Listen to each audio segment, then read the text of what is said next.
No mundo tereis aflições, mas tende bom ânimo, eu venci o mundo.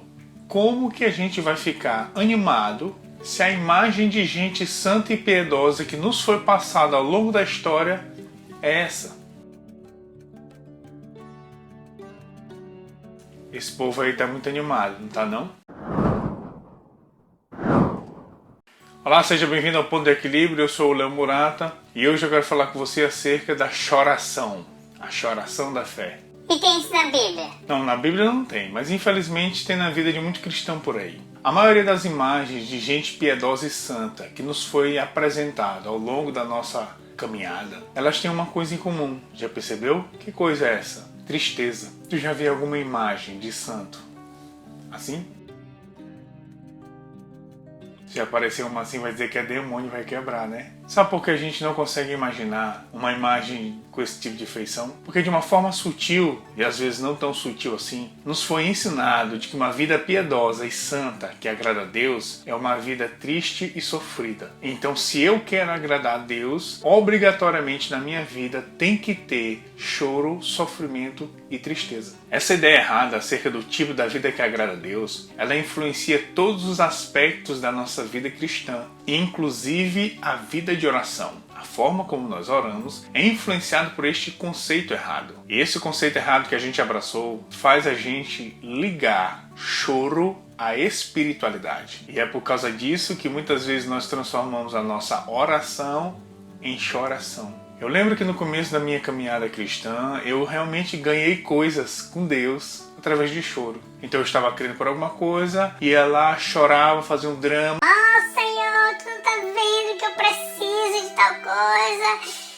E de repente chegava. E eu me lembro que no começo eu ainda cheguei a pensar: Meu Deus, ó, peguei a manha. É só dar uma choradinha assim que Deus já se comove e me dá logo. com o passar do tempo, cada vez mais eu tinha que chorar mais, gritar mais, me lamentar mais, fazer mais drama, e estava cada vez mais difícil de eu receber as coisas de Deus através dessa maneira. Até um dia que simplesmente parou de funcionar. Por mais que eu gritasse, por mais que eu chorasse, por mais que eu lamentasse, por mais que eu fizesse drama, não funcionava mais. Eu pensei: Deus não se comove mais com o meu choro? em Tiago capítulo 5, no versículo 13, ele fala assim: está alguém entre vós sofrendo?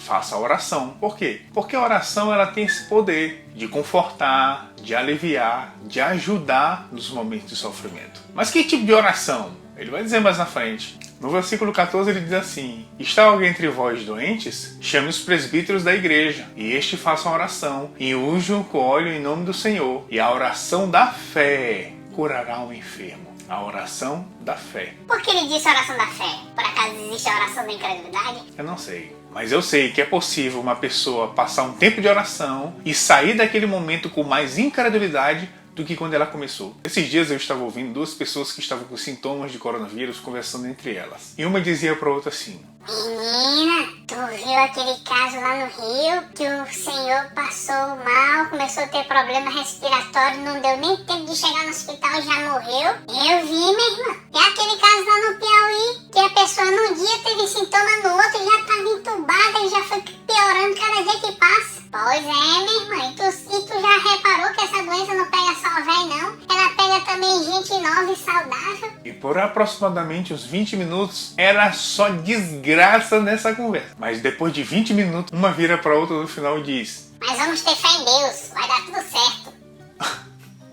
fé em Deus desse jeito? Você sabia que é assim que tem crente que tá orando? Senhor, perdi meu emprego e agora? Como é que vai ser, Senhor? Como é que eu vou pagar o colégio das crianças, Senhor? E a conta de luz, Senhor? E agora? Senhor, e a internet? Como é que eu vou assistir os vídeos do Ponto de Equilíbrio? 3 horas depois dessa choração, no final ela fecha esse glorioso momento de oração. Mas eu creio, Senhor. Eu não quero que você pense que eu estou aqui desprezando ou até mesmo desdenhando de qualquer possível momento de dificuldade que você esteja passando.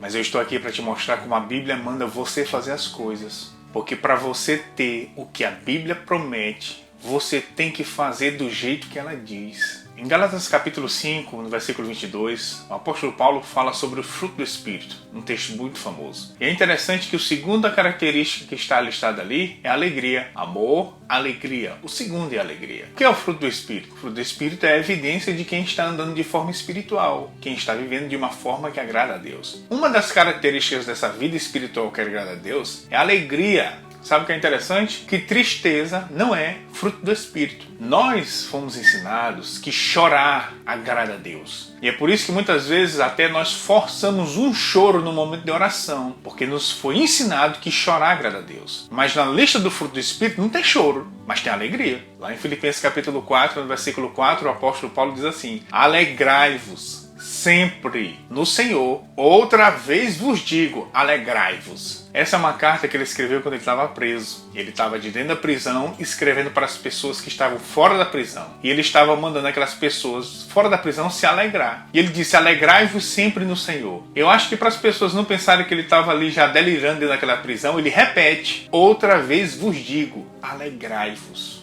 Agora quem é Paulo? Paulo é um dos homens mais espirituais que já passou por essa terra. E um dos frutos do Espírito é a alegria. Agora você consegue imaginar o grande apóstolo Paulo, super espiritual, mandando a gente se alegrar com essa cara aí? Ah, mas ele não tem o direito de ficar com essa cara séria e carrancuda por causa dos sofrimentos que ele passou.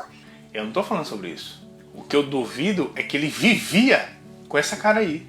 Quando a Bíblia relata que Jesus pegou um chicote e entrou no templo e expulsou os cambistas, eu particularmente não acredito que naquele momento Jesus estava rindo. Eu acredito que ele estava sério, com a cara fechada. Mas não é porque naquele momento que ele estava sério com a cara fechada que ele viveu daquele jeito. Não é porque em alguns determinados momentos os apóstolos expressavam na sua feição dor, sofrimento, tristeza, que eles viviam daquele jeito. Mas nos foi ensinado que a vida cristã é assim. Eu faço um desafio a você. Procure na internet ou em qualquer outro lugar alguma imagem de Paulo, Pedro, João, qualquer um dos apóstolos sorrindo.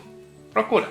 Agora não, né? Deixa o vídeo terminar e tu faz o teste. Para você achar que a alegria não é um assunto secundário de pouca relevância, eu quero te mostrar o que Jesus falava. Em determinado momento, Jesus estava pregando dentro de uma casa e entram 4 amigos carregando um paralítico. A Bíblia diz que Jesus, vendo-lhes a fé, disse ao paralítico, tende bom ânimo. Em outro momento, Jesus está andando numa mulher que há 12 anos está sofrendo de hemorragia. Ela consegue tocar em Jesus e ela é curada. E ela começa a contar como foi a sua história. E Jesus vira para ela e disse, filha, tem de bom ânimo, a tua fé te curou. Em outro momento, os discípulos estavam andando no barco. Já era de madrugada, o vento estava grande, as ondas altas, e Jesus vem andando por sobre o mar. A Bíblia diz que um se agarra aos outros e começa a gritar de medo, pensando que é um espírito, pensando que é um fantasma. Sabe qual foi a primeira coisa que Jesus disse? Tem de bom ânimo, sou eu. Nessas 3 situações, Jesus foi muito enfático em dizer, tenham bom ânimo. Eu quero chamar sua atenção para a ênfase que a Bíblia dá entre estar animado e receber de Deus. Essa relação é tão importante a ponto do apóstolo Paulo dizer que o reino de Deus, que reino de Deus? Esse que está dentro de mim e você, não é comida nem bebida, mas é justiça, paz e alegria no Espírito Santo.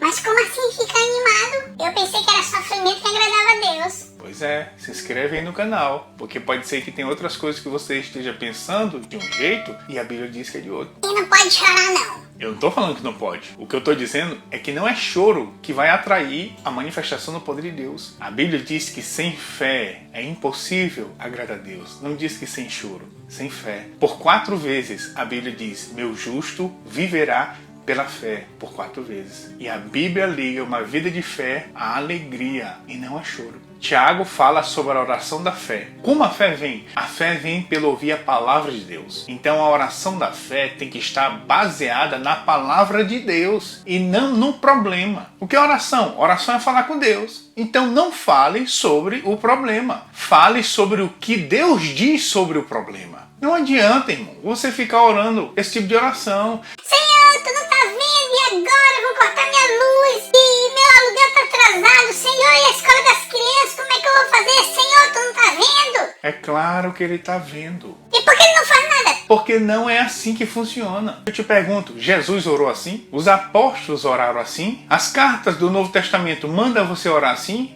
Então não inventa. Em Isaías capítulo 43, no versículo 26, Deus diz assim: desperta-me a memória, faz-me lembrar e entremos juntos em juízo. Você sabe o que Deus está fazendo? Deus está nos instigando a orar o que Ele diz e não orar o problema. Não ore o problema, ore o que Deus diz sobre o problema. É possível você sair de um momento de oração com mais medo e incredulidade que quando você entrou. Você já viu aquela expressão que tudo que você foca expande? Então vou te dar um exemplo. Jesus disse: no mundo tereis aflições, mas tem de bom ânimo, eu venci o mundo. Se eu vou ter bom ânimo ou não, depende de onde eu estou focando. Como é que eu faço para ter bom ânimo? Eu foco na parte que ele disse: tem de bom ânimo, porque eu venci o mundo. Sim, ele venceu o mundo. Eu estou nele, eu sou um com ele. Se eu focar nisso, eu vou ter bom ânimo. Mas se eu focar nas aflições, como é que eu vou ficar? Desanimado, meu amigo. Não, mas se Deus quiser, eu vou ficar animado. Deus já quis, rapaz, tá aqui, ó. Tenham vocês bom ânimo. Não é uma coisa que se Deus quiser, não. Deus já quis. E Ele já mandou a gente ter. Agora, se eu vou ter bom ânimo ou não, depende de onde eu tô focando. E é nisso que você tem que se ligar. O teu foco na oração tá onde? Tá no problema ou tá no que Deus diz sobre o problema? Então, se, por exemplo, você está enfrentando dificuldade agora e a sua geladeira está vazia, ao invés de você orar como costumeiramente você sempre orou: Senhor, e agora? Como é que eu vou fazer? E essa semana? Como é que eu vou fazer? Meu auxílio emergencial não saiu. Ao invés de você ficar orando o problema, ore a palavra de Deus. Senhor, a tua palavra diz que o Senhor é meu pastor e nada me faltará. Eu nunca vi um justo desamparado e nem a sua descendência mendigar o pão. E o meu Deus, segundo a sua riqueza em glória, há de suprir cada uma das minhas necessidades em Cristo Jesus. Eis que estarei convosco todos os dias até a consumação dos séculos.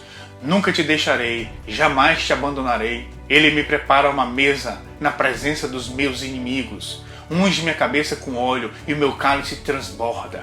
Talvez logo após você terminar esse momento de oração, pode ser que a sua geladeira ainda continue vazia. Mas a sua fé não.